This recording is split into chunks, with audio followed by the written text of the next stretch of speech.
Flight lessons that he started when he was 15. On his 16th birthday, Jive had big plans.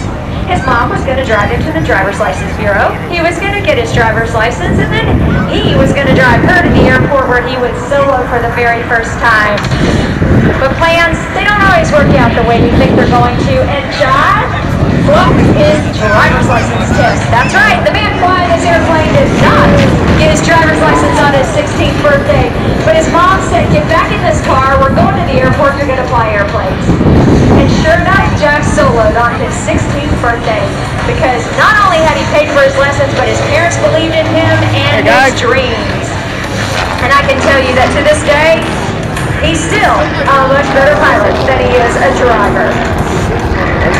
Now Jive knew he had to study hard in high school and then work for a way to pay for his way through college so he could join the Air Force.